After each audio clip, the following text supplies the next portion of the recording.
Afternoon, ladies and gents. Welcome to the Fat Loss for Humans Monday Q&A, and it's a special edition today because there's a prize up for grabs. First question from Amy, who always comes up trumps on the Q&A, so thank you very much for that. And it's about alcohol. Alcohol calories, can they be burnt off, or are they really just a complete waste of excess calories when trying to lose weight? E.g., if you drank 2,000 calories worth of booze, aside from feeling horrendous and having no nutritional value, would it be the same as having to burn off 2,000 calories of food? And Amy guesses that the brownies are 750 calories, more of that later. It's not exactly the same, because even though you can think about alcohol like a macronutrient, so like protein, carbs and fat, 7 calories per gram as opposed to fat being 9 or carbs and protein being 4, so you can kind of measure it like that. But here's the big difference. There's nowhere for us to store alcohol or ethanol within the body. We have to get rid of it. So as soon as that comes on board, priority number one for the body is we need to get rid of it, we need to get it through the system. So actually when you drink alcohol, metabolism actually goes up for that period. Like it's like a higher thermic effect to break it down. So that's a good thing, you kind of burn a bit more. Here's the negative. When alcohol's in the system, fat burning is effectively switched off because it's just not a priority at that stage of the game. So kind of has, like, you know, a plus and a minus effect. Also, all alcohol is not created equal in terms of the beverages that we consume. So like on one end of the spectrum, you've got something like a cocktail, which is going to be laden with sugar, as well as the calories from the alcohol itself. There's a ton of sugar in it. So, you know, a cocktail is going to be, what, 300, 400, maybe even 500 calories a pop. Whereas on the other end, like a neat spirit, which is like a higher concentration of alcohol, like, you know, the classic is probably like a gin, you know, gin and slimline tonic, or, you know, vodka and Diet Coke, 0-calorie mixer. That's going to be your best bet if you're trying to keep to a fat loss plan, I suppose.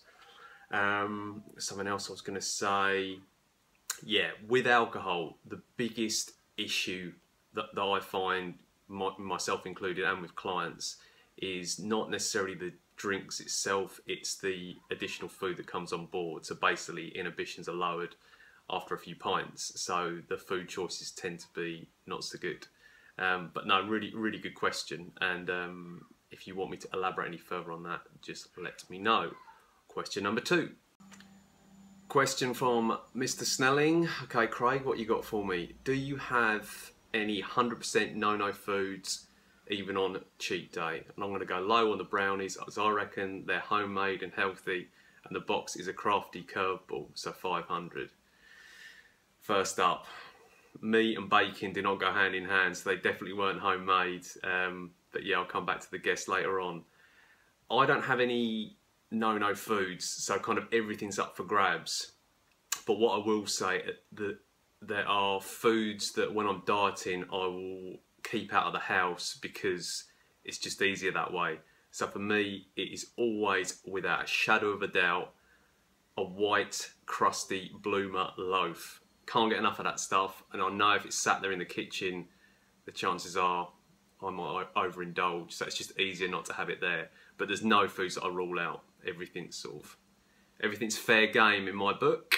Okay, question number 3. Question from Tanya Bartram, who says, they look like they have come from South Street, referring to the brownies, and you're right, they did. So my guess is 834 calories. And my question is, how many have you eaten, and how did you manage to get them to fit into your macros for the day? And actually every day, would it be nice, but maybe not realistic? I ate 1 brownie, but it's more like 1.5, because it was kind of a bit that broke off and they put it into the little box. So yeah, it was a result. How did they fit into my macros? Well, I'm not dieting at the moment, so let's just say I'm loosely tracking, so it's a lot easier to fit them in. And would it be realistic to have them every day? That is completely context specific. So let's just say if you're a large male who's not particularly dieting and's got 3,000-4,000 calories to play with, then yeah, you can fit them in relatively easily.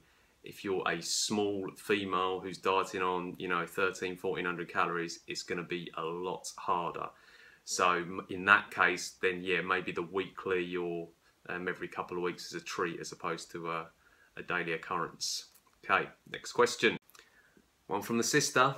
I'm a big fan of not having breakfast. Never been a fan. And saving my calories for evening meals. Early starts mean I often go hours at work without eating and keep hearing that your body will start storing fat because it thinks you're starving comments. Is there any truth to this?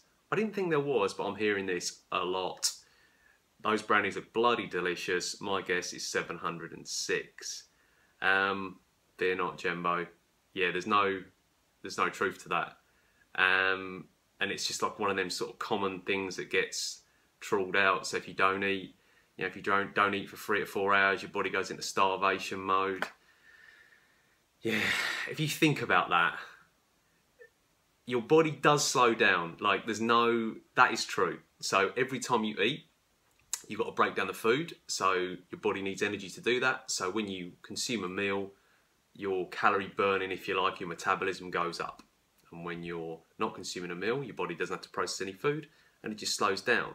But it doesn't reduce to the point where it's like, oh my God, we haven't had any food for like 2 or 3 hours. We need to conserve energy.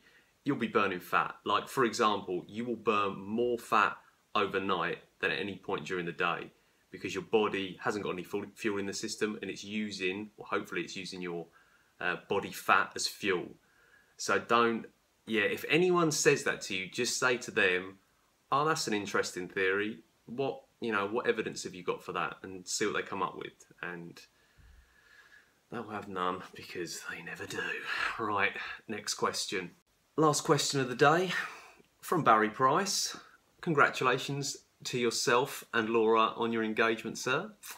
I'll roll with 1,000 calories. And my question is, as a gentleman who's a wee bit top heavy, what are your suggestions for turning my thighs into Quadzillas and my calves into cows? Barrington. My first thought would be training frequency. How often are you hitting legs? So if you're only doing them once a week, which is sort of fairly typical, then you can immediately stretch that to 2. But if you're really trying to max out like all possible avenues of growth, then maybe you do 3 days a week and you train different rep ranges each time. So let's say when you come in fresh on a Monday, you go heavy. On Wednesday, say, you do more sort of hypertrophy bodybuilding style training using more machines. And then the third session of the week, you could do something a bit more conditioning based. So maybe that is sprints or sled pulls or prowler or farmer's walks, those sorts of things. Because that way you can give yourself enough sort of time to recover between each session and you're stimulating them with different exercises, different rep ranges, different fueling systems being used. I mean, it's brutal, but if you want them Quadzillas, you've got to put in the work, my man. I hope that was helpful. Okay, it's the moment of truth. The moment you've all been waiting for. It's the announcement of the competition winner. The prize up for grabs, a consultation with yours truly. Hope that's not too much of an anticlimax. Now, to be fair to everyone, I took the brownies, weighed them on the scales, looked on FitnessPal, I got it as accurate as humanly possible. And depressingly enough, the total calories in the brownies came out at 984. Everyone underestimated the calorie content of the brownies, myself included. So a little take-home message from this is we're probably all kidding ourselves on about how many calories we're actually consuming. Now I say we all underestimated, all except one man. A good man, a strong man, a Welsh man. It's Barry Price. Congratulations, buddy. You won a consultation with me. I'm going to be on the phone. We're going to turn them thighs into Quadzillas. Forget hiring a suit for the wedding. Get a kilt because your legs are going to be out of control. Thank you so much to everyone who got involved, asking questions, giving your guesses. It went down really well and it's definitely something I'll be doing again. Enjoy the rest of your day. Stay tuned to the Facebook page and I will catch up with you guys soon. Take it easy. Bye-bye.